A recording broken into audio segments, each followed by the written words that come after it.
Hey everyone, it's Sarah, the elder millennial. And this is Bill, the infant boomer. Welcome to Strengths on Fire, the podcast for strengths enthusiasts who want to have fun while leveling up. Get ready for a mix of powerful insights, unexpected stories, and plenty of laughs along the way. Hey Bill, you want to light these strengths on fire? Sarah, let's light it up! Mr. Bill Dipple, how you doing today? I have a sunburn. I have I think I'm tired. It was a rough week last week. Tell our listeners struggling. why it was a rough week. I don't think that's important. It's just that I'm tired today, but I'm still. No, you full. have to tell them so I can juxtaposition your rough week with my rough week, okay? Oh, it's just I think I sent you photos too of my rough week. So last week was my birthday week, and every year You turned 45? I did. Somebody said 48 on the plane. God bless you all. Thank you. For the record, I'm always encouraging people to lie older, not younger, because if you tell someone like, oh, I just turned, I would say like, oh, I just turned 50. People would be like, damn, girl, you look so good. It's Well, like a great way to get compliments. I just lied older. So that's good. Okay. Every year for my birthday, a group of guys and I go to outside of Palm Springs, and we play PGA West. They have 9 courses attached to PGA West. So over 5 days, we play like 4 of them, move around. Weather was 85 degrees, no wind. I mean, spectacular. We rent a VRBO on a private course so we can get up in the morning, sit in the private pool that is right on a fairway, and watch golfers going by, get us in the mood, stretch out there, get ready to go play our round. And then every night we go to some fantastic meal in the Palm Springs area, and we split the costs. And if you have to spend a birthday somewhere, that's not a bad way to do it. And we don't do it because it's my birthday. It ended up being that was the timing that everybody could do it, but it's kind of morphed into that. So they gave me a great birthday card on the day of my birthday. And so I'm just saying, I'm so happy that you got to do that for your birthday. It really sounds like the perfect way that you would want to spend your birthday. Not bad. However, if it seems like I'm oozing envy, it's because I am. Because in Nebraska, it was literally like negative 21 while you were in Palm Springs. It was the Arctic tundra. School was canceled. Stuff stopped doing things because it was as cold can be. And you're like sending me pictures like, look at our cute Airbnb. And I'm like... I would love to tell you I wasn't thinking you're Arctic cold when I was sending you those photos, but I knew I was going to get some blush back. I was like, this is going to be tough. She's going to hate me. Because I sent you photos of the pool overlooking the fairway and the mountain. It looked gorgeous. It looked gorgeous. Terrible. I was so happy for you. I was so happy for you. Horrible. And then I got back, and this week was my anniversary. So last night. So last night, my wife and I went out to dinner and had an anniversary. So yeah, I mean, wow, just living the dream over here. Not doing bad. It's Life goals. It's been a great week. So, and I am a little tired, but I got to say, fully energized. It fills the bucket. Woo's got to go eat. I've been wooing for a week and a half now, so my bucket is full. I'm feeling really good. Okay, well, I have a question for you. And I changed my question because we had a lot of really fun banter. So if we're coming to the audience today with like a lot of high energy, it's because we have a fun guest and we were just literally rolling in the chats before this. So I've changed my question based on our previous chat. Bill, this is my question for you. Oh, I'm ready. Are you someone who could accidentally end up in a cult? Am I someone that could end up in a... Yes. Absolutely. Yes, tell us more. What about you makes you think that you could fall into the trap? All the relationship themes that I have. I think if it really fed into a helping people sort of a genre where I felt I was really making a difference in people's lives, and then a year into it flipped around, and I wasn't making a difference. I'd have to see that. Now, I'd like to think I'd be smart enough to see the flip and be out, but I've watched, some cult documentaries and other stuff where they didn't spot that, right? That didn't happen. So I don't know that I'm better than anyone else in any way. So I don't want to. We talked about another podcast that I found fascinating once, Dirty John. Yes. And part of the reason I listened to it so long was I was listening to the woman that he was manipulating and thinking, she can't believe this. Right. She can't believe this. She seemed really smart. Like, she had a very successful business. She seemed like a smart woman. Why are you believing this liar? Like, how could you? But I wasn't there. So I don't know how it, and I think that, so I don't know if I could survive the turn or not. I don't know when it would come. I would just say I've managed to avoid all cults up till now. So how about you? That's what you think. Yes. How about you? Are you? Yeah, I definitely think I could totally see myself. I love community, groups of people. Like, I think they all start as like, everyone's feeling good. My positivity, I think, would come in thinking like, everything is fine. I, like you though, think like I would be like a whistleblower. I feel like I would start to sniff out stuff. And I've said this before, growing up in a small town, I really felt like gossip was currency. And I have really tried to rein that in as an adult because I know that's not healthy, which is why I have an obsession with pop culture. Because if I'm talking about Beyonce, she doesn't care. But I think if I were in a cult, the gossip would happen and I would start being like, did you see the thing Craig did yesterday? That was kind of weird, right? Like, I feel like I would get kicked out, or eventually I would they would get mad at me eventually because I think I'd be real chatty about what was happening. Right. If the cult actually relied on the gossip to say, yes, I did see what he did. And by the way, we're organizing to stop people from being, I don't know. I'm just saying. You brought up a great point, and that is I would be the whistleblower. Like, the minute I did see the turn, I'm the one that, like, you burned me? Relators high for me. You burned me? Okay, that's it. I'm at the courthouse. I'm talking to the police. I'm talking to the lawyer. I'm ready, right? Yeah. I will tear down the wall. About cults is that they, like, it's such an us versus them mentality. Like, there's a lot of really, like, quote unquote successful cults that create like such a demonization of anyone outside of the organization that it's harder than you think to be the whistleblower. But I'm the exact opposite of you guys. I do not think that I could get suckered into a cult. I think that I would. I have that like just innate skepticism. As soon as you're trying to sell me on something, I dig my heels in. Like, I don't know that they would get me. It'd have to be something like very, very specific. And this is where they succeed too, is that they come and they tell you all the things that they want to hear. But it would have to be like, there'd be a whole 1,000-piece puzzle that'd have to line up for me to get suckered into that. But I don't think so. See, I believe that's strategic. I believe that about myself too. But then I also just want to watch other documentaries or see how cults come to be. And I think I wouldn't have fallen for that. Like, I think that. Yeah. But even though I think that, I wasn't there. So there, maybe I would have bought in. I just don't know. But I agree with you. Like, I think I wouldn't fall. It just wouldn't happen. I could see that coming a mile away, but I don't know that. So today on the podcast, cult expert. Just kidding. Cult myth that would be so cool, though. Yes, she did read a book. So good. Lizzie. Okay, how do you say your last name? Vietz. Vietz. Okay, I almost said Vet. Vietz. We have today on the podcast Lizzie Vietz. And we are thrilled to have Lizzie. Not only has she read a book about cults, obviously, so she has tons of expertise in that, but she is a strengths enthusiast, and she is the creator of our podcast listener nickname, Arsonists. Yes, she is. Ladies and gentlemen, welcome Lizzie to the podcast today. I got to applause Lizzie. I love the Arsonist name. When I heard it from Sarah and she said, no, it's Lizzie. I was like, Lizzie, who's this? I gotta know. I love the Arsonist nickname. I know we've gotten some people that are like, and some that are like, oh, it's great. But Lizzie, total kudos to you for the name. I'm going to put Mother of the Arsonist in my LinkedIn bio. Oh my gosh. Can you put a dragon by it just for fun? For sure. And a microphone and a dragon and a flame. Yes, for sure. I'll get so many weird connection requests. So good. So good. And we talked in the pre-show a little bit, Lizzie. So I absolutely love the name. But I also want to mention, we talked in the pre-show, number one fan.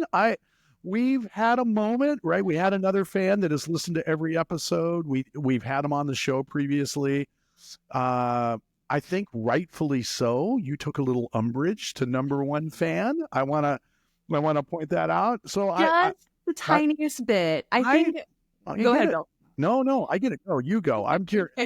I think get it. As long as I can claim original, again, like mother of the Arsonists, as long as I can claim the first and have that namesake, I'm pretty happy with that. And I really can't compete with, I listen to them on Spotify all the way through, take lots of insights away from them. It makes my cleaning and my chores at home go much, much faster. I enjoy my commute so much more, but I don't listen and watch. So I think Mark has a little bit on me there. So I understand. I'm willing to seed the number one fan as long as I get original and or first. So I don't think we seed it right away. I mean, if you're coming She's up got with names, competition at 6, so I don't know. She might roll in here hard. Yeah, Mark, I know you're out there. Mark, you're listening right now. You're probably driving. You may have pulled over and you're a little upset. You might be pounding the wheel, but I think that it's a good contest, right? It's a great contest to have. And as podcast hosts, we're honored to have it where we have multiple great guests on that are actual really big fans. The fact you instantly knew who we were talking about tells me you've listened to every episode. You're all the way in. And I see a blended podcast out of season 2 of Mark and Lizzie together. Ooh, right. I'm into that. I mean, I think that might be a lot of fun. I could see that having some traction. Yeah. So, Lizzie, why don't you tell our audience your top 10 strengths so we have an idea of what we're working with here? Yeah, absolutely. So my number 1 is futuristic. And then I've got woo, strategic, communication, and positivity. Those are my top 5. And then I've got competition, focus, achiever, developer, empathy. Did I mix up those other? Empathy, developer, but empathy, developer. There we go. You know what? Who cares about that? Yeah, you're good. Did you just do that from memory? I did. I do have my full 34 report with me, but I did not want to cheat and look at it. So thank you. Thank you. Seriously, you were just like impressing the socks off of us. Already. For the audience, tell us a little bit about you. Tell us how you came to Strengths. Tell us a little bit about you personally, professionally. Like, what made you interested? What made you become a Strengths enthusiast? What was your journey? Yeah, so for me, it started in my undergraduate career. I came to the University of Nebraska-Lincoln. I'm actually in the journalism college right now. Big Red. Casting booths. Yes, J School, best school. J School, that's my alma mater. Just hey, guys. Everyone in the school better be listening to this podcast. I got to get those numbers up, okay? That's right. Somebody be sharing it.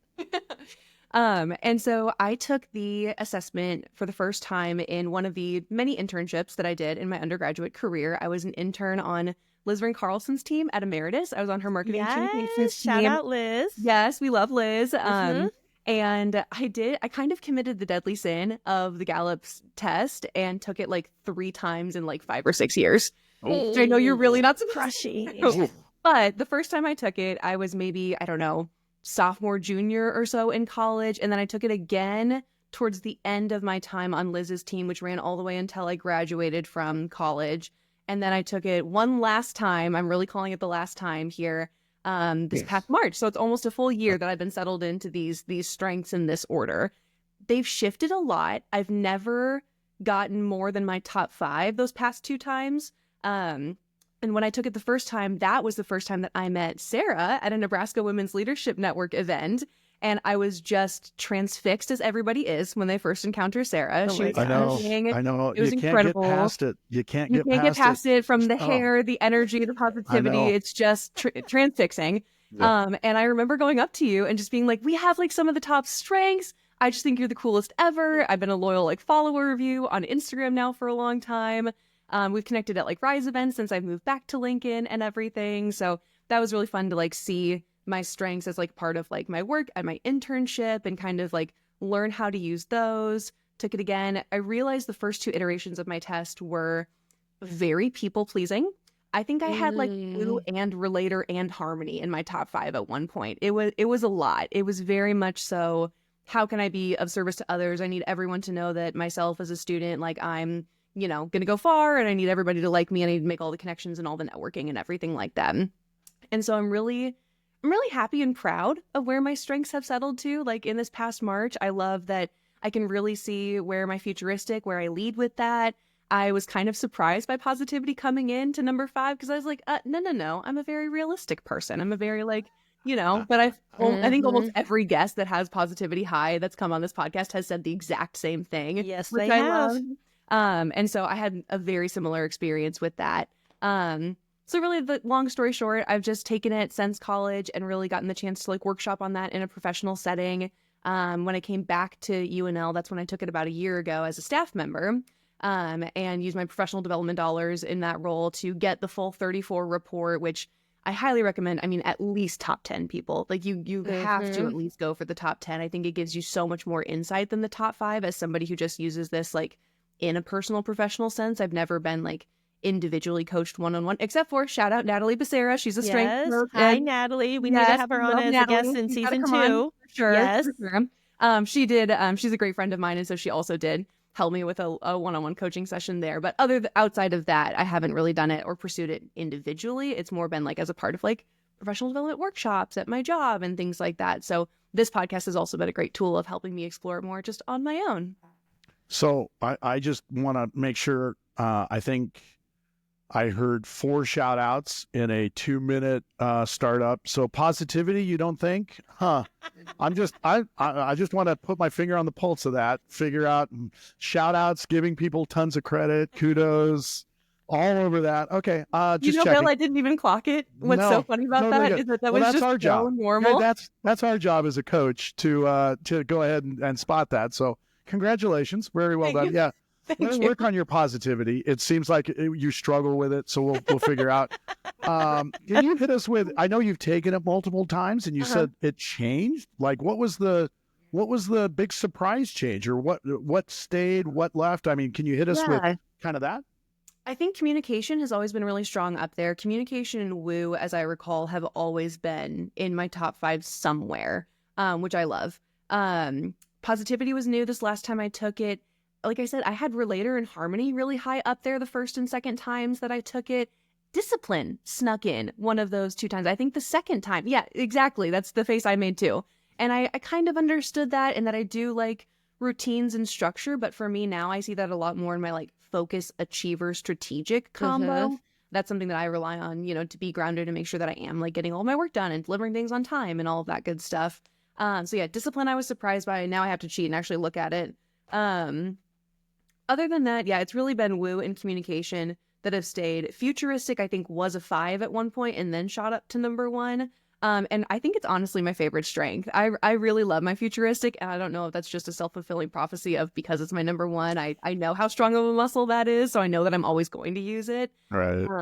One of the things that Natalie and I talked about when we did our strengths coaching session was that she is futuristic high too, but she's also got some more activating strengths up there as well. So she was tell me how your futuristic motivates you, and if that's something that kind of keeps you off in dreamland or from being really present. And I said, no, it's because my positivity and my strategic just know for sure that we will get to that dream future the best that we possibly can. My futuristic motivates me a lot in the present all the time to get to that dream that I have, being on this podcast. So I love that. And honestly, you are really just a strengths enthusiast. And I think so many people who come to strengths come to it this way, right? Yes, we have some clients we're so privileged to work with where their manager or their leaders have invested in this to go deep and they get to learn about it. And we know a ton of strengths coaches who make this their whole life. But there are so many people out there like you who maybe it was through professional thing, but it wasn't necessarily a real program. So it's kind of just hey, let's take this and have a chat about it. And for you to lean into it, to listen to the podcast, which we're literally so honored and thrilled about. And I'm just going to go back and listen to this episode anytime I feel sad because you've just given me the biggest ego boost. Or call me. Okay. Let's exchange numbers. You should come to my book club. I'll be over here. You guys, do what you're doing. I think every episode we were talking about the through lines in the pre-show of the romantasy books and Taylor Swift and coffee. I think also a big through line is that a host gets kicked out about every single episode. So you guys just joke about exchanging hosts It's totally true. Yes. So I'm honored to be a part of that storied tradition. Yes. The Lizzie Sarah podcast. I'm listening. I'll be honest. The positivity and the fun is going to be fantastic. That's right. High energy. I'll get in my wheelchair, take my cane, according to Sarah, and I'll just check out the podcast. It sounds great. Well, you're only 45, right? And I'm lying high. So That's right. That's right. So I don't know. We're basically the same age. Look at us, people. Like, we clearly come from the same year we were born. About this, so if you're the infant boomer and Sarah is the elder millennial, am I the middle-aged Gen Z? Yes. I think so. Yeah. I think so. So tell us everything about Gen Z, please. Yeah, do that. Actually, what I'm curious about, so we kind of glossed this over a little bit, but I'm really curious about, what do you do now? Like, what is the work? Like, how does your strength step into that? And kind of how you got to where you are. But what are you doing? Like, you're clearly very strengths aware and very understanding of how it affects you. So talk about what you do. Yeah, definitely. So the part of my story I guess I didn't share in the beginning part was that I got my degree in advertising and public relations and communication studies with a minor in political science. Wow, so that is a lot of degrees. Just a lot of degrees. And my husband loves to lovingly tease me that is just talking to people. That's what I got my degree in. But I love people. That's, of course, what I want to do for my living. So after I graduated college, I started as the assistant director of marketing and communications at the Boys and Girls Club of Lawrence, Kansas. We were in Kansas for a few years while my husband got his master's of chemistry. Talk about more degrees. Wow. I love Kansas. Did you have a good time there? Oh, we loved Lawrence. It's such a fun community. And shout out to my old director at the Boys and Girls Club, Alyssa. I love her to pieces. I'm still great friends with so many people in Lawrence. So it was a super fun place to start off our married life and start off our careers and everything. But then when we were thinking about where we wanted to, make our home and put down our roots, it was always coming back to Lincoln.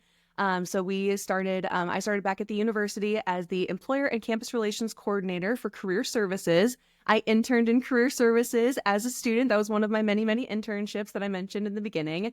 So that was a really fun return to kind of come back to an office that I'd worked in as a student. I was working across campus and with all of our external employers, putting on career fairs, all of that good stuff. And then a position opened up in student life marketing and communications that I thought I'd try my hand at. And so now I'm a marketing strategist for that office. And it very much so fills my bucket. I get to basically help my clients build their marketing strategy. And my focus area is advocacy and well-being. So all of the student life areas that focus on just making a student's life better at UNL, like counseling and psychological services, the health center, care, services for students with disabilities, all of those units that are so vital to a student's life that provide so many great resources and programs. So I've been in that role. It's pretty new, actually. I'm just past a month, but it's been absolutely phenomenal. Love my coworkers, love my work. It's been great. So you can probably see how that work fills a lot of my buckets as well. Yes. Well, let's dive deeper into it. Tell us so you just went through a career transition. Mm-hmm. And I love diving deep into career transitions. Tell us how your strengths played into that, right? Because it's a big decision to decide to change roles. And so what was it about the role that made you think hey, I think this will serve my strengths? What strengths were you thinking about? What strengths do you get to use that maybe you didn't before? Or, tell us a little bit about it. Yeah, absolutely. I think strengths is something that every interview and ever for the rest of my life, I will use it in every interview conversation forever, because it's such a crucial framework for how to tell somebody this is exactly what I'm good at. And even if they don't speak the strengths language, then you can still communicate it to them. Again, communication, my number 3. Mm-hmm. I have faith in my ability to then still explain to them exactly what it is that I'm good at and what gives me energy and keeps me away from burnout, right? So I would always say that my futuristic helps me see that beautiful future and that dream that we're going to work towards. My communication and my woo help others get on board with that plan or with that dream. And then my strategic makes it happen, comes up with the plan to get to that future. I've already gotten my people on board, and my positivity just makes it fun to go along the way. Yeah. So I think that works really well with the work that I do now and kind of meeting my clients, seeing what their needs are, what the success is to them, what that looks like, and then helping them come up with that plan using my marketing expertise to then make it happen and get them to where they need to go and make sure that students are using their services.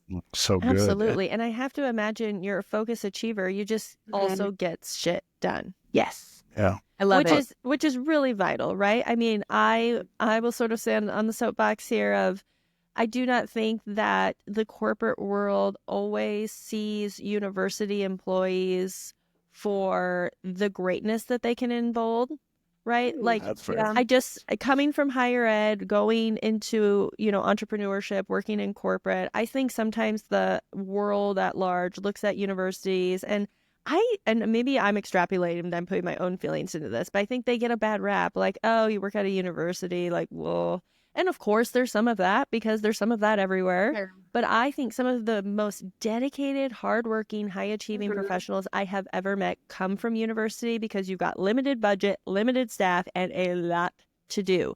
So the people who do a lot, they do a lot and they do well. And I can see that in you. Like, and in a way, I'm jealous of you because you got focus and achiever, so you're getting shit done. And you've got futuristic and strategic, so you're thoughtful about it. And you've got woo and communication and positivity, so you're fun and talking. Like, you know what? And then you even got empathy and developer. So, I mean, you really sort of come at this as like a whole strengths package when we think about, the domains that are represented, which is really cool. About that because I've noticed, I think the weakest or like the largest knowledge gap I think that I have about strengths in general is the domains and kind of playing with that information. And you can see it on my report. I have like in my top 10, I've labeled out like, okay, I have 20% executing themes, 30% influencing, 30% relationship building, and 20% strategic thinking. That's a pretty even split. Yeah, which is really interesting. So I've this is probably my strategic coming out, but I think in this report somewhere it says like you lead with, and I even forget which domain it told me I lead with. It says influencing. Influencing? Is that because... I think it's because you've got... That's 2 and 4. 2 in your top 5. And a lot of times the full 34 report, that domain, it keys in on the top 5. Okay. Yeah. It does it mathematically. It doesn't do it by the very top one. Interesting. Gallup used to present the percentages of where they fell, but they took those away because it turned into a drinking game. Oh, you're only 30% woo because I'm 43. Right. They took that away. So we don't know what the math is in the back. But again, Lizzie, I just want to point out, I'm really struggling to hear your positivity. It's tough. I'll see if I can drag you through this process today, but just hard. And Sarah, you brought it up, and this is the note I want to jump into. And I tend to go here a lot because I am a high relationship person. I'm very blue. I see that empathy developer, right? It's at the bottom. It's your 9-10. But when I hear about what you do for a living, and Sarah, you came from higher ed. I spent 30 years in higher education as well, as part of the University of Nevada system. So we know that environment really well. How does that empathy developer play out, not only as an employee, but for the job that you do? Because I have to assume that's a really powerful combination to step in and do what you do. So it's interesting you ask because I do a weekly reflection every Friday morning.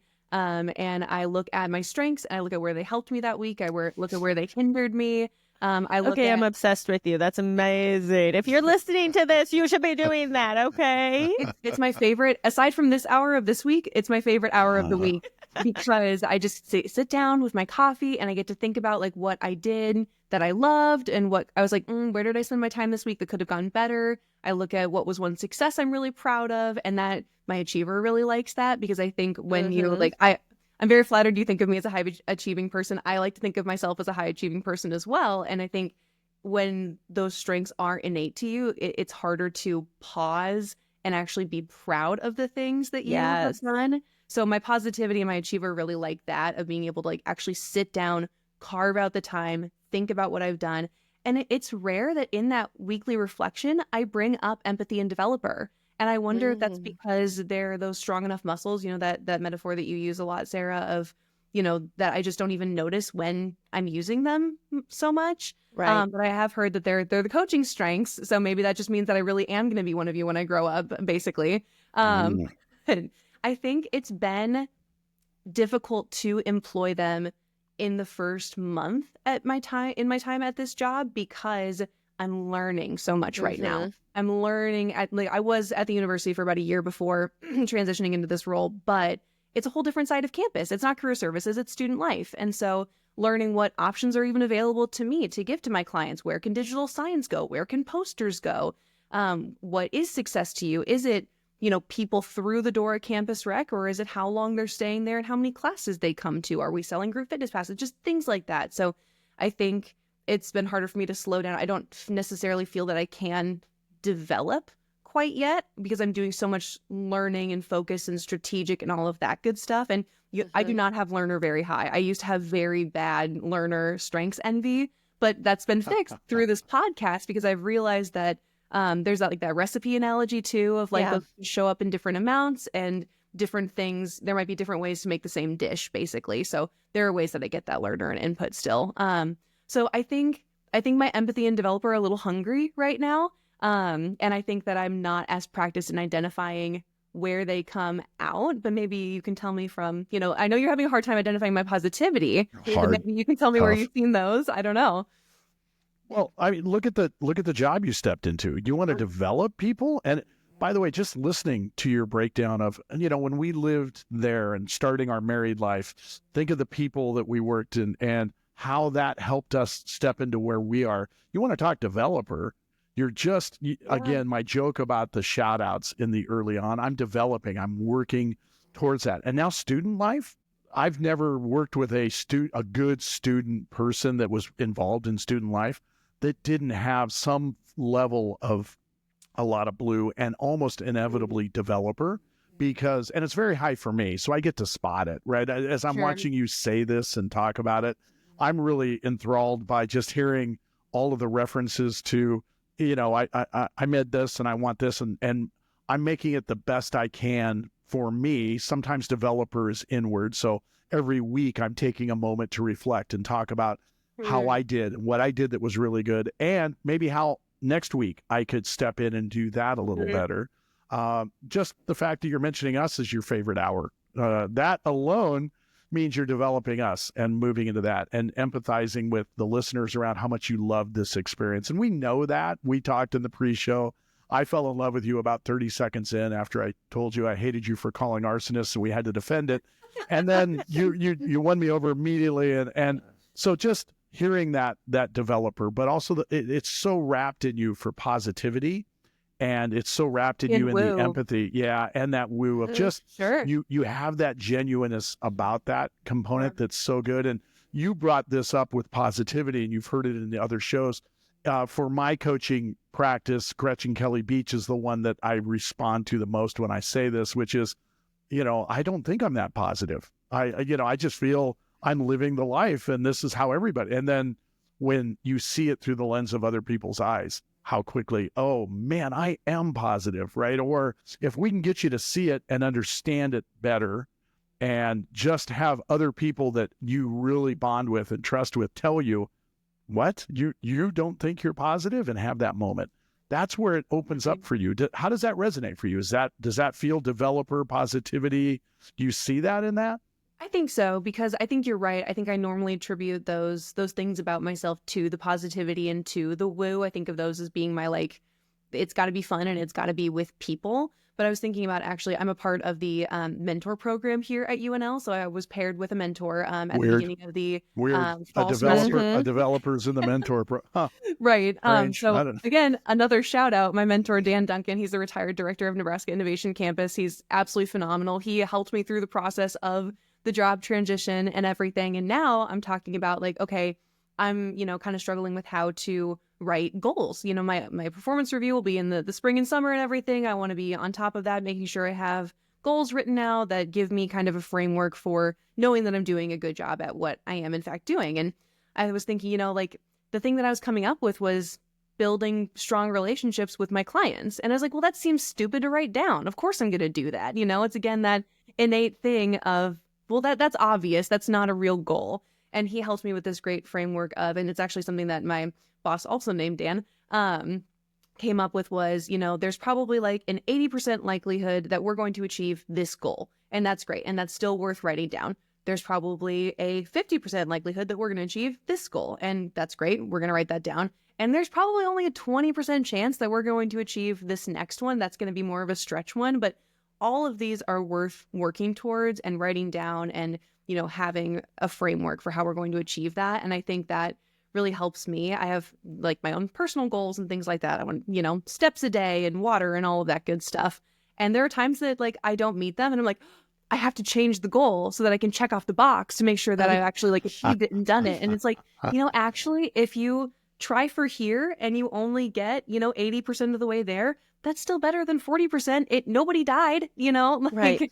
So I think that's been an interesting piece of how I've been like setting goals. So good. The way you Sarah, hear your did you hear achiever.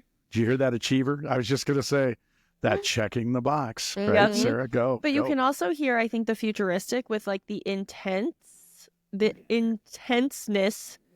and the intent of the goal setting is like so futuristic and strategic of you as you're thinking about it.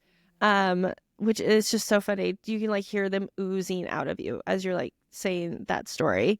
I'm also thinking about your developer in the beginning. Didn't you say your husband and you have like a mini book club where you like listen to podcasts and books and then talk about it? I mean, if that is not developer, like the two of you, seriously, so cute. And that makes me, I have to pull up his top 5 because I had him take the assessment also. And we share focuses in his top 5, and that's my number 7, I think. Yep. And okay, so my husband's top 5 are achiever, responsibility, analytical, focus, and restorative. Wow. And so that's how we love to connect about those things. And a lot of the podcasts and books are kind of like the Malcolm Gladwell psychological things. The podcasts are current events and news and things like that. And that's just, we love to hear each other's perspectives because our strengths are so different. They complement each other really well. And that's just a fun way that we love to connect and talk to each other. Is this going to be one you guys listen to? I'm just curious. For sure. I was also saying in the pre-show, he's been listening to these podcasts and getting more into strengths and like actually listening so that he can understand the episode that I'm on, and which is we're each other's biggest fans, and we love that. Oh my gosh, it's so cute. Seriously, couple goals.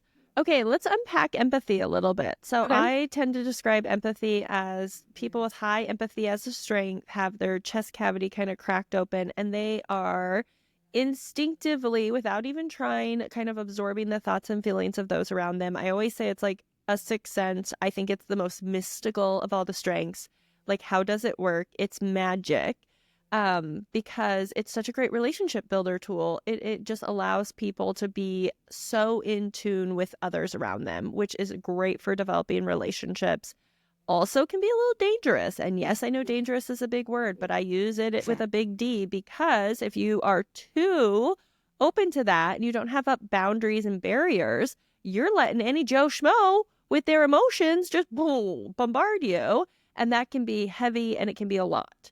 And I have worked with and done coaching with people where their empathy is just getting in their way because they're just like this like open nerve to everybody else around them. And it's really hard to manage.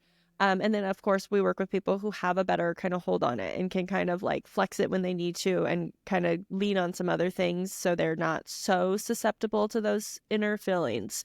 When I describe empathy to you that way, Lizzie, what resonates?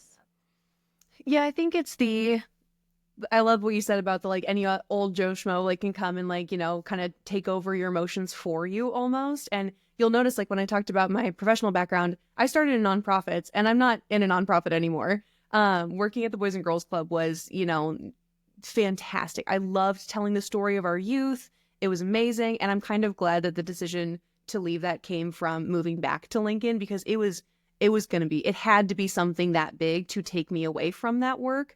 But also I realized how much I was empathizing and pouring into all of those things. I got to coach, like we have like an annual dance recital and I did dance for 15 years. And so I got to like lead a dance team and everything. And that was so great. But like saying goodbye to those kids when I told them that I was moving was just, yes, my chest cavity was fully open and cracked and everywhere. My heart is always on my sleeves. I do not have like, a poker face or anything like that. So I totally like resonate with that a lot. And I think I tend to have to lean on my strategic and my focus to kind of help if I need to put blinders or boundaries up.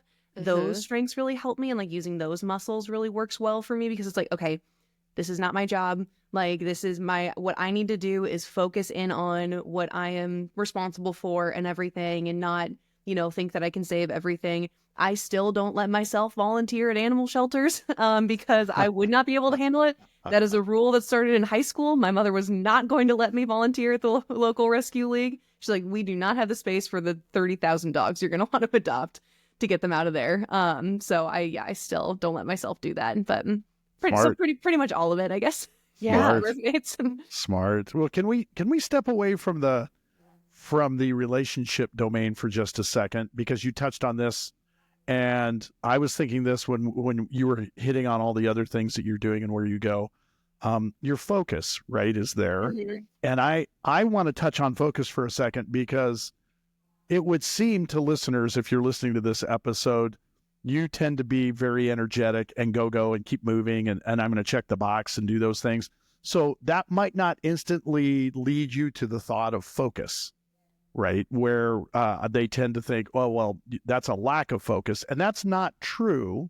But can you touch on focus for you for a second? Because again, with all this struggling to get you through your positivity so hard, right? Can I just want to touch on how the focus plays out for you, because it's a good strength for you, and you brought it up as keeping me in the rails.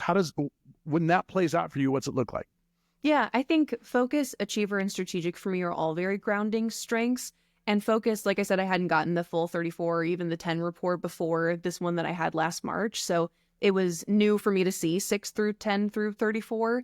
And it's not a muscle that I knew to work before I saw it in my report.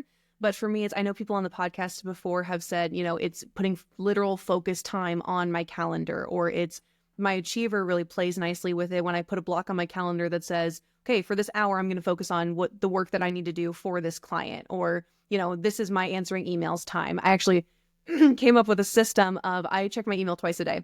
I cannot do any more than that, because you're so right, Bill, of the go.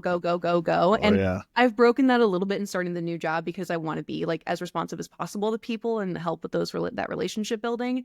But it's the calendar blocking. It's saying like, okay, I am going to turn off my notifications, and I'm going to just like go back to that and answer emails for those 2 30-minute chunks of the day. And then from there, my time feels so much more freed up, because I'm not, Pavlov responding to the Outlook ding or the Slack ding or whatever it might be.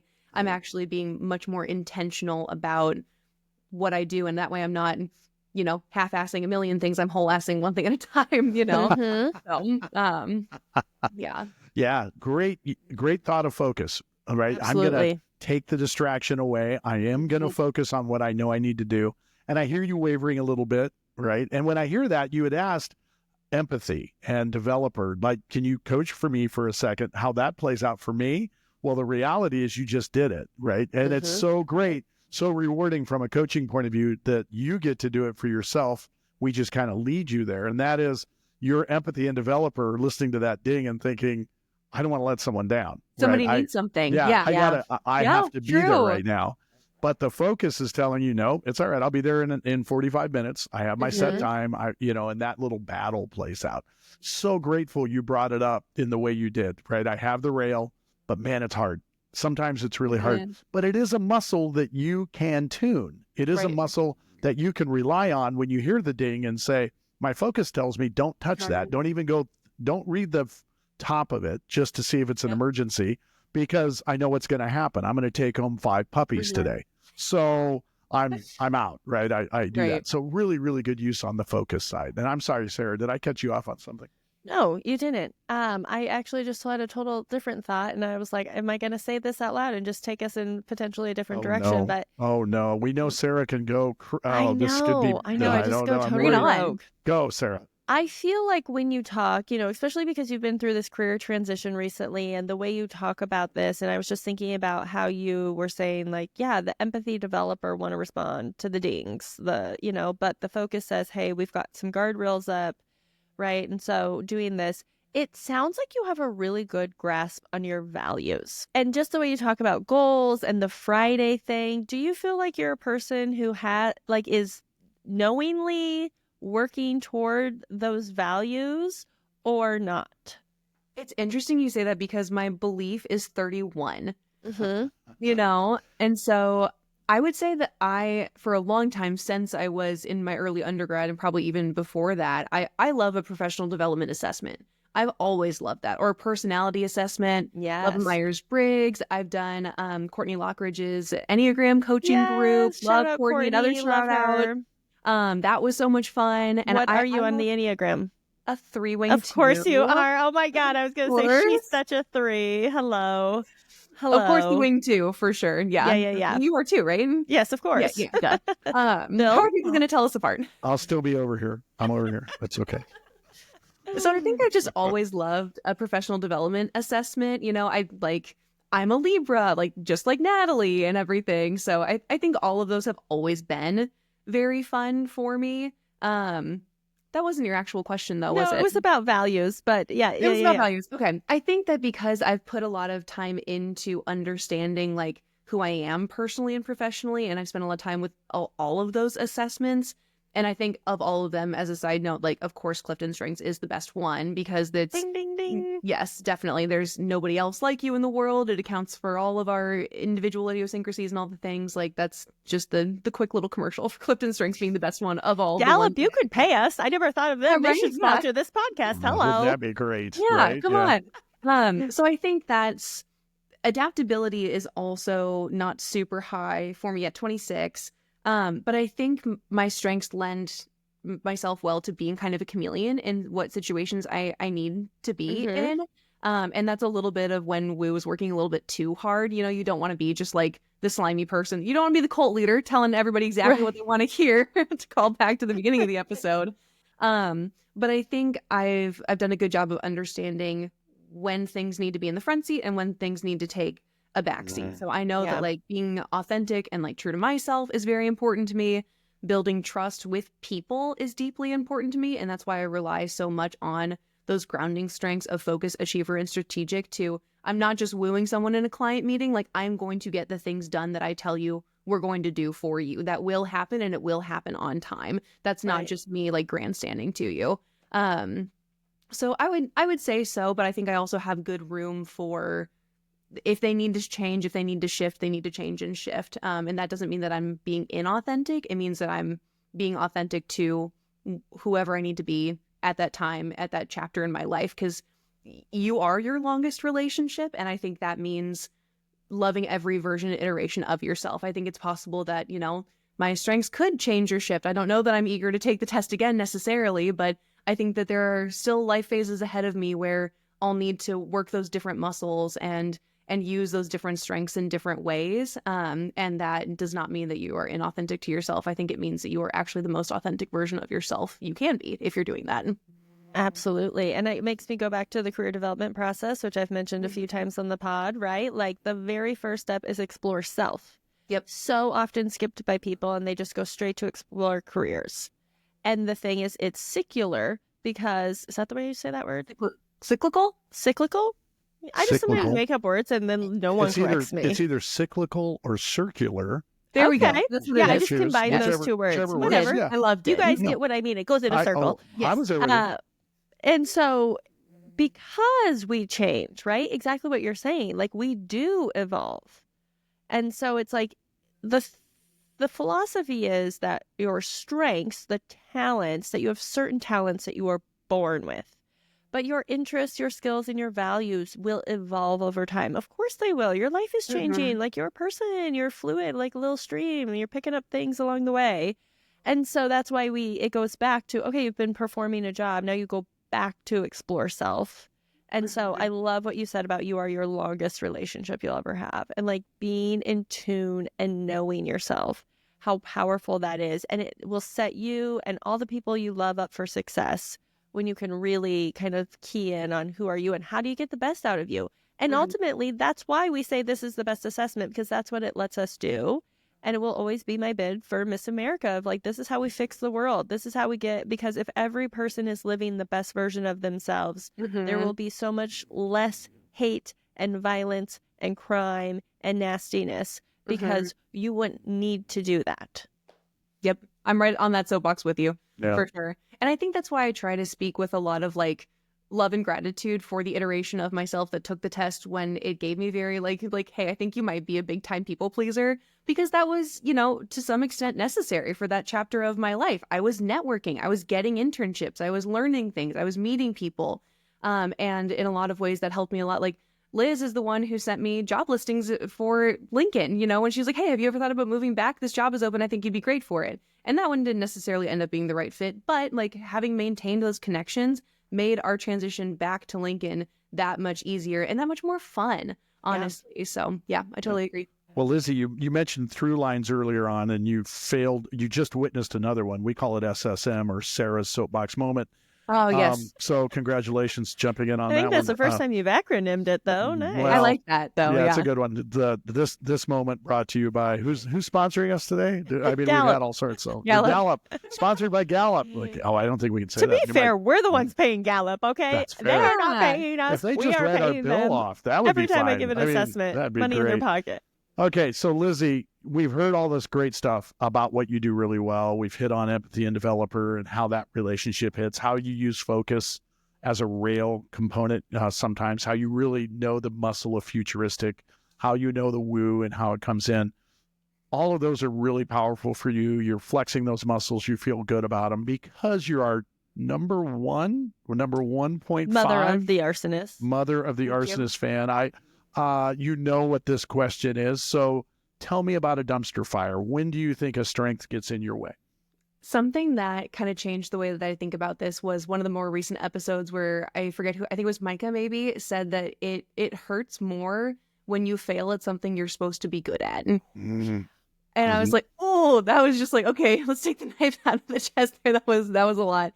And I think a good example of this for me was right after, I'm not sure that I had taken the assessment quite yet, but I was an intern at Career Services, and it was my job. This was maybe sophomore year of my undergrad. It was my job to give presentations on different career development topics to different groups of students. So I think this group was maybe like an honors group or something like that.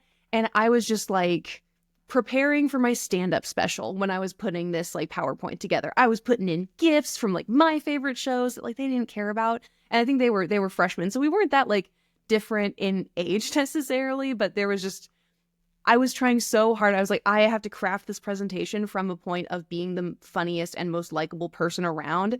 And my content fell flat. Like it was not nearly as helpful as I wanted it to be. I was getting like pity laughs. Like it was not, I'm sure that it was still helpful in some way or another. I don't mean to like rag on myself too much, but I just knew that I had come at it from the point of view of I have to be like the funniest, most likable, best person in the room with this. And really what I should have worried about was, what do they need to hear? And let's be more strategic about that content instead of like wooing it up so hard. Yeah. So that's a time where that's fallen flat, I think. And I think it's also a lot easier to see the dumpster fires in the strengths that are really strong. So I see this with futuristic a lot. I know I said that it doesn't always take me out of the present, like some people think that it might, but there are times when it does do that.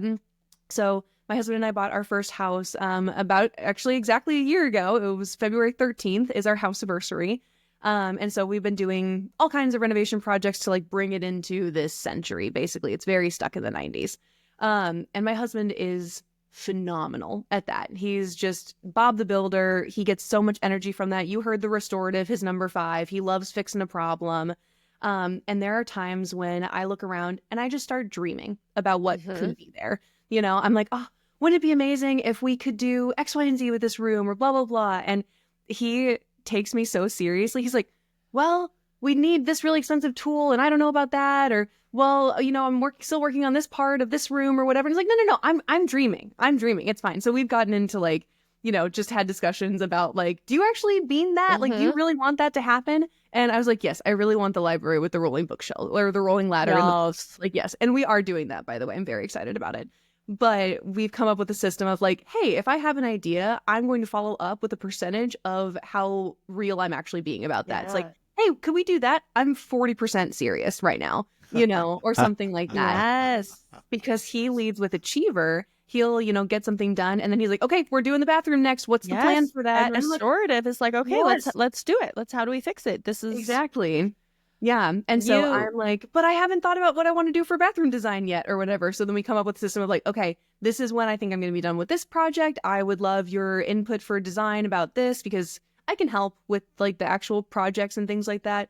Also, speaking of developer, but I'm in grad school right now too, on top of working full time. Oh, just a little FYI. Just a little, side note there. So I'm not doing nearly as much of the actual house projects. Most of my input is on the design front, and my futuristic dreaming really likes that. So we've just come up with systems of how to like talk about project timelines and schedules and things like that when my futuristic gets an overdrive and like wants me to dream all the time about it instead of actually coming up with the real actionable items and projects and things. So you hit on one of my favorite questions for futuristic couples is this a dream or a goal? Yep. Right? That's what it is. It's like, are we just dreaming, ideating, or are we goaling? Like, are we setting out a timeline? I have to use this with my partner as well. Yes. And I think the percentage of how serious I am, his analytical really likes that. So that works well for us, for sure. Wow. I just love the way that you and your husband have worked together so well and you know your strengths. I mean, so to just like go out on a limb here, you got married pretty young, right? You're young. Yeah, we got married in May of 2021. So we were 23. Yes. But that's just when you find your person in college. It is, but I just love to hear you're young, but the way that you talk about your husband with such love and adoration, and just the way that you've strategically thought about working together, and the little, book club with the podcasts and stuff that you all have, and the way you talk about your house projects and your strengths. I just say like, oh, kudos to you. Keep that up. Thanks. Like we say often, like we just love being on, like I love being on your team, like it's always us against the world. It's never us against each other. So yeah, I love it. Wow, that's really incredible. And the way you articulate your dumpster fire strengths is just seriously on point with the home projects, and then even the presentation. Wow, the amount of times the woo. As a presenter, you do have to keep it in check. I think that is so relatable. Will, whoever you are. Mr. William Dipple. I'm still over here. Don't worry. You guys do what you do. It's a great podcast, by the way. I've loved listening. So thank you guys. Yeah. You're just previewing it for us. So Karen, what was the question? Yeah. Oh, yeah. I love in the report, in the communication section, like one of the sentences that my report gave me is literally, "You're probably a very good talker." And that was like, I think in the last episode, you guys were talking about how, like Sarah, sometimes you can say things that sound kind of mean, but you actually mean them with a lot of like love and grace, and people take them well because you're so nice about it. Yeah. That to me is the report sometimes of like, you're probably a very good talker. Like, I don't know that you've ever shut up once in your life. And I was like, okay. Lizzie, you bring it up. You're absolutely right. You have to listen to Sarah because it might sound like it's coming from a place where you're like, oh, that's going to sting. And it might actually sting right in the beginning. But when you listen to it and you realize it, we're like, actually, she is just making us better or whatever it is. So as a co-host, I get it all the time.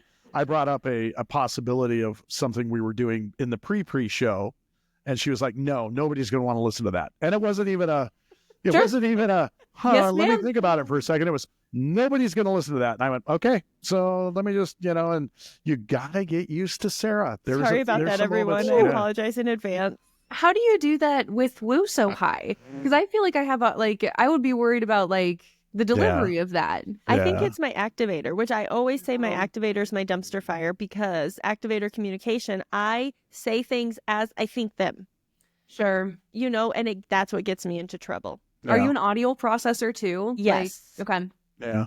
And yes. I am always saying I'm verbally processing. So I always say, I don't know what I think about this until I've talked to like 5 people about it, which does drive my husband crazy, because he'll be like, I told you this. Why didn't you just like believe me? I'm like, oh, no. It wasn't that I didn't believe you. It was just like the way I process is I need like to say it out loud like 5 other times, because there's been things with Bill in the podcast where he'll say something, I'll be like, no, and then I'll come back and be like, you know what, I actually think that was a good idea. I've talked to 7 other people about it now. I've hit my word count on this, and my word count's a good one. And because we all have woo high, you asked about it, right? I think, and not to give shout outs like water on this show every time, but part of it is too, because we all have woo and we know what that looks like.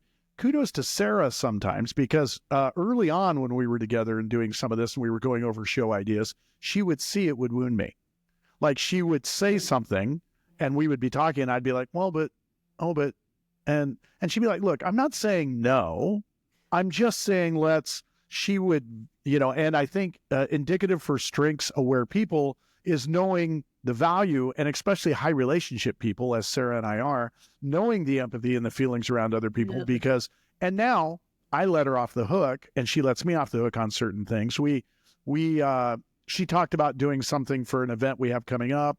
And I was like, well, why would we do that? We don't have, we're not at this level to do that and this. And she was like, well, I think, it would do this. And then after about a minute and a half, 2 minutes of us barely talking about it, she said, I thought about it. You're absolutely right. We shouldn't do that. Right. That should not be what we do, that thing. Right.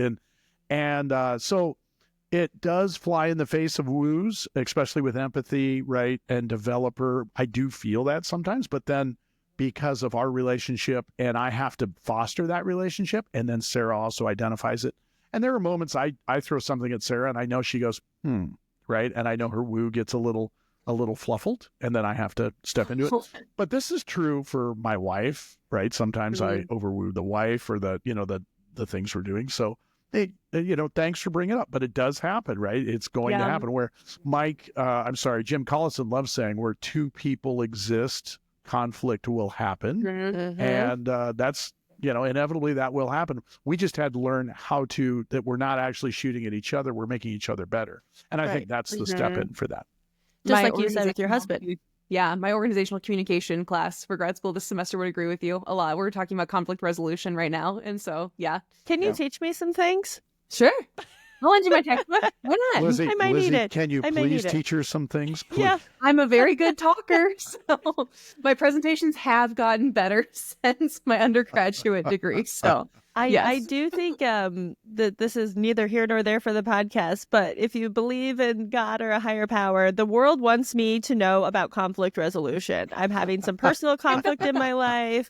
And it's coming up with clients. There's conflict that I'm having to mediate and just conflict presentations I'm being asked to do. And I'm like, hello, okay, the universe really wants me to learn how to manage conflict. The same lesson in front of you until you learn it. Exactly. So if you could send that textbook, I'll give you that. Got it. It's yours after I'm done, I promise. It's just a chapter in there, but it's probably not enough. Sarah's going to ask me, can you just put another hosting tag on our Transistor site? And it's going to be called Lizzie and Sarah's Conflict Resolution Podcast. We're all good, right? It's all, don't worry about it. Nothing you have to do. Yeah. So, that's really good. So Lizzie, are you ready for the fun question? I mean, we've thrown the hard stuff at you. I was born ready. All right, let's get to the fun one. If one of your top strengths were a flavor of candy, what would it taste like? Okay, I'm an overachiever, so I'm going to do it for all five. Oh, good. Thank God. I'll go girl. Okay, number one, futuristic. That's a coffee-flavored candy. Because for me, like I said earlier, it's very motivating. It's energizing for me. It gets me to where I need to go. It shows me the vision.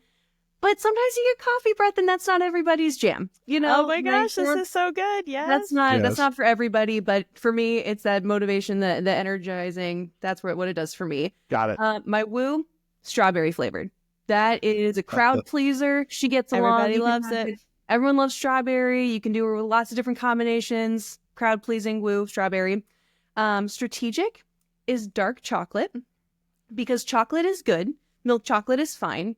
But dark chocolate's better. It's more elevated. It's a better pairing. Like I'm thinking like sea salt dark chocolate. It's health benefits. I mean, this is good for you at this point. Exactly. That little extra finesse for sure.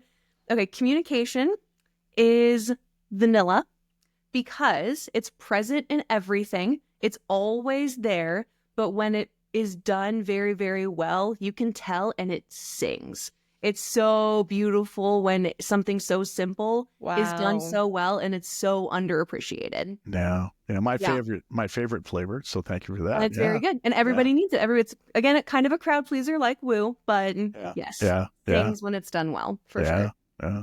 I love it. And you wanted positivity? You were going to do I do. all Sarah, five? do you have something to say? No, I was just waiting for Yeah, she's positivity. riveting. I'm on Sarah the keeps edge here. dancing, especially on the coffee when Sarah was dancing. So go, yeah. Positivity for me, this is kind of like, because you've always described like positivity, Sarah, like as a vibe, as just fun. This is my preferred movie candy. Peach rings. They're like bright and fun Peachios. and vibrant. They're not really sour. Like a lot of people think that peach rings are sour by nature, but they're not. They just taste like peaches, and they've got the yummy little sugar on the outside. And they're just fun and bright, and they taste like summer, and they make everything just a little bit better. So that's my preferred movie snack. I like popcorn and peach rings. I am so impressed with this. I really am. I have to say, kudos to you for doing a hell of a good job with your bonus question. And sometimes I will. Actually, most episodes, I pause the podcast and then give my own answer for the fun question or something. So I've already been acting like I host with which is so communication wheel with me. It's not even funny. But this is the first step of you having your own podcast. I would also like you to know that when I was a child and we first had a computer, like a big desktop computer, and we had to burn CDs. So for the young people, we used to, have a disk drive in our computer, and I would download songs illegally, which I did get caught for and in trouble for. So nobody come after me. I've already paid my dues. And I would burn them onto CDs. But what I realized I could do is I could also record my voice. And so I started making Sarah's Hot Radio Mix. And so in junior high, I have some CDs out there that will say, "Hey, everybody, welcome to Sarah's KLBM. Call in." And then I would say, "Judy, hey Judy, how you doing? I'd like to hear Pharrell." All right, I got Pharrell coming up for you. That's it. I am on a worldwide scour search to find some old CDs. Okay, my birthday is not until the fall. I'm an October baby. Like I said, I'm a Libra, but that's all that I want for my birthday. That's all I want. What is it called? Sarah's Hot Mix? Sarah's Hot Radio Mix. Sarah's Hot Radio Mix. I want that with a bow on it, please. It's coming. Oh, I do think my friend John has one of the CDs, and it's frightening because he loves to make like music. He's not, famous, but he just makes a lot of music on his own. And at one point he stole one of my Hot Radio Mixes, and I'm always afraid for when that's going to haunt me. He's going to come back with some sort of remix. It's going to be like when you run for like mayor of Lincoln, you know? Which I can't do because of my past, okay? There's too many skeletons in the closet. This girl can't be a politician. Too many illegal song downloads. Good. And now arson, accused of arson. So one time I did putty wrestling, so I knew at that moment my political career was over. Totally over. Yeah. And I you bring it up, I was, so prior to Renee, we call that BR, before Renee, I was married to an amazing woman, and when we met, she had some VHS tapes, and we plugged one in, and she goes, "Oh gosh, I'm so embarrassed by this," and she plugged it in.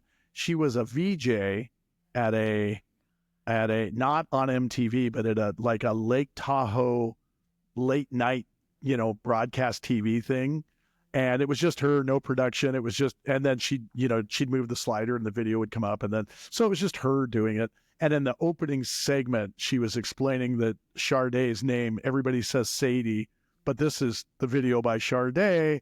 It's not Sadie, is there, and it's in it. And I still have those tapes. I've been waiting for somebody to say, today we honor Julie Ardito, who's my ex-wife. And we're going to have this huge presentation with 500 people, so I can approach the media people and be like, okay, well, there you go, Sarah. This is what we're playing at your funeral then. And by the way, it's in a fun tone, right? I'm not like, it's more like, because celebration of life, celebration stuff. Because she is amazing and laughs so hard when she has it. Actually, I don't think I have the tapes anymore. I think they all went away a long time ago. But oh my God, incredible. What a great story! Yeah, very funny. So I get where I want a Sarah CD myself. I do. So this is, instead of Christmas cards, this winter, Sarah's you just send out, you burn more copies of your Sarah's Hot Radio Mix. Let's just make a Spotify playlist of it. Perfect. Absolutely. Yeah. Well, I have to say, I am in the cult of Lizzie. I know.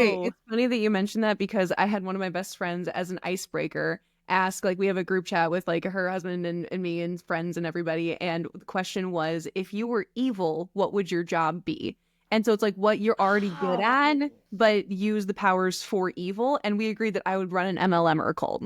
Like that's because that's my evil job. I have not pursued it, but I love she put MLM and cult in the exact same spot. That's great. Yeah, very nice. Yeah, so, that is incredible. And it's not what I do. I'm not at risk of doing it. I'm not going to commit arson. I feel the need to put those disclaimers somewhere in this episode, but so good. That should be our next question, Bill, on the next pod. We're putting it up. You were yeah, evil. yeah. What If would you're evil, what would you be evil at? I feel like you What guys would would be your evil- similar because you're so with people, and if you used your developer and empathy for bad, well, that would be kind of similar. That one's coming around. We're right. putting that on the list, so Okay, I like great. it. And Lizzie, I don't want to get in the hot water of number one fan, but I would say you're rocketing up to a very high number guest for us right now. So Tune into season 2 where Mark and I duke it out on live. yeah, there'll be we'll prompt it as a cage match. It'll be fine. Perfect. We'll make it work. So Mark That's will right. love it. So We could do pudding wrestling. I have experience. Through line here too. Are you frozen? I am not editing that silence out of that. I'm like, I have learned so much from her radio DJ faking days to the, And the Just other through solidifying- line that we need here is that there's also been a lot of references to what the t-shirts are going to look like as merch. there Yes. is. And Yeah. I would like to claim one, put my name in for one whenever you make anything, t-shirts, which or whatever. I'd love Absolutely. one. Well, Send me the link to buy one. both you and Mark, they're going out same time. That's so right. We'll sell that's two. number Right. one. We'll sell right, two. yeah. We're still working on how it all looks. Right. We have a dragon on it. We I think was going we to say have dragon, cage match now. The term grabber ass has to be on there That's for right. Sarah. That's The right. the arsonist is I the think main. down the sleeve for grab her right. ass, Oh, so good. Yes. Yeah. So. Oh Incredible. my God! All right. Well, I am officially in the cult of Lizzie. I love what you do and that you bring it up and how you do it, Lizzie. So thank you for coming and sharing that with us. And I am so sorry that wringing this positivity out of you was so difficult today. It's so tough. I know. Yeah, I'm not energized or ready to skip into the rest of my day at all. Nothing. It's super draining for me. Nothing. So- Yeah, we can tell. We can tell Yeah. the energy's really dipped, obviously. All right. Wah, Well, wah. as the I can't put it on her. I was going to say, as the listener that does it the most and who came up with the name, have you memorized our farewell tagline? Do you want to throw it out there? Ooh, I feel like I could do the intro better than I could all right. All right. So as the person who created it, as the person who coined our arsonists for all of you out there, we will be talking to our arsonists on the next episode. Thank you so much for listening, and we will talk soon. Bye. Bye. Thank you for joining us on Strengths on Fire. If today's conversation sparked something in you, be sure to subscribe, share, and leave a review. We're here bringing you fresh insights to fuel your growth and ignite your potential. Remember, your strengths are powerful, so let's keep the fire burning. And if you're looking to transform your organization through strengths-based strategies and coaching, reach out to Sarah Collins, founder of Collins Collective, or Bill Dipple, founder of Bill Dipple Strengths Coaching. Connect with Sarah at wearecollinsco.com, follow her on Instagram at SarahCoachCollins, or email her at sarah@wearecollinsco.com, SARAH. You can reach Bill at BillDipple.com, Bill, DIPPEL.com, or on Instagram at Bill Dipple Coach, or email him at bill@BillDipple.com. Please note the opinions, views, and interpretations of Clifton Strengths expressed in this podcast are solely those of the hosts and the guests. They have not been approved, sanctioned, or endorsed by Gallup in any way. Until next time, keep your strengths on fire and let's light up what's possible together. Bye, Bill. Bye, Sarah.